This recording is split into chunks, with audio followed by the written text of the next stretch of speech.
وظائف کے لیے وظائف الصالحین آفیشیل کو سبسکرائب کریں۔ وظائف الصالحین آفیشیل۔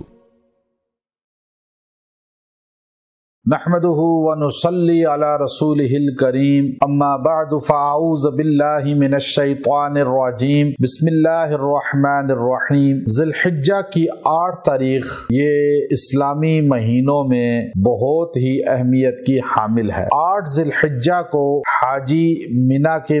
میدان میں خیموں کے اندر موجود ہوتے ہیں اور وہ دنیا پوری سے یکسو ہو کر اللہ کے حضور میں تلبیہ کہہ کر لبیک لبیک کی صدائیں لگا لگا کر یہ چیز بتلاتے ہیں کہ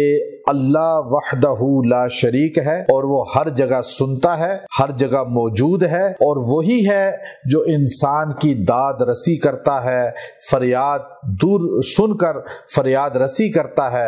اللہ کے علاوہ کوئی ایسا نہیں جو انسان کو اس طرح سن کر اس کی داد رسی کرے۔ اب یہ حاجی سب کائنات سے یکسو ہو کر اللہ کے حضور کس طرح یکسوئی کے ساتھ تلبیہ کہتا ہے اور اللہ اس کے دل میں کس طرح اپنی محبت راسخ کر دیتے ہیں۔ وہ مرد اور عورتیں جن کے دلوں میں اللہ کی محبت نہیں مضبوط، جن کے قلوب اطاعت الہی سے دور ہیں اور جن کو بیت اللہ کے ساتھ محبت، رسول اللہ صلی اللہ علیہ وسلم سے محبت، قرآن کریم سے محبت، شعار اسلام سے محبت اور اللہ وحدہ لا شریک سے محبت میں کمی محسوس ہوتی ہے اپنے دل کے اندر، اس لیے اطاعت کم ہے، عمل کم ہے، تو وہ اگر 8 ذی الحجہ کو دن یا رات کے کسی بھی لمحے یکسوئی کے ساتھ ایک جگہ بیٹھ کر صرف وہ یہ جملہ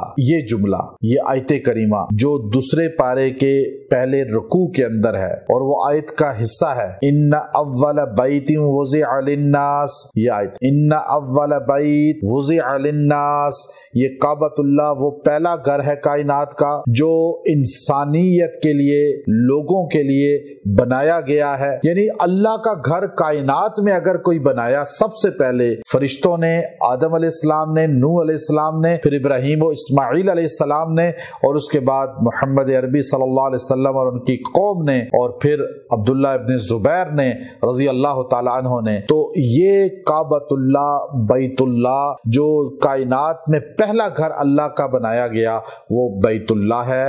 اب پتہ چلا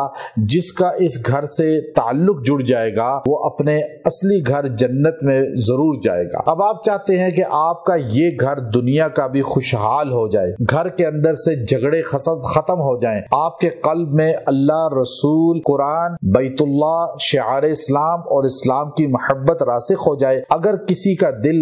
باغی ہے، بے دین ہے، بچے متنفر ہو چکے ہیں، دین سے دور ہو چکے ہیں، اکثر گمراہی کے اندر چلے گئے ہیں، کوئی بھی چلا گیا، خامن، بیوی، بچہ، کوئی بھی، تو آپ اس کو یہ جملہ دوسرے پارے کی پہلے رکوع کا ان اول بیت وضع للناس 70 بار 8 ذی الحجہ رات یا دن میں کسی لمحے بھی پڑھ کے پانی پہ دم کر کے پلائیں۔ دور ہے تو دعا کریں اور آپ اپنے لیے بھی دعا کریں، اللہ آپ کو یہ شرف عطا فرمائے گا اور ان کو بھی یہ شرف عطا فرما دے گا۔ اگر گھر کے اندر جھگڑے ہیں، نفرت ہے، نا اتفاقی ہے، تو گھر کو خوشحالی کا مرکز بنانا چاہتے ہیں تو میاں بیوی یہی جملہ پڑھ کے ایک دوسرے کو کھلائیں پلائیں، گھر میں بچوں کو کھلائیں، محبت بھی آئے گی، دینداری بھی آئے گی اور کعبے سے نسبت بھی قائم ہوگی اور اللہ حج کی سعادت ضرور عطا فرمائے گا۔ وآخر دعوانا ان الحمد للہ رب العالمین۔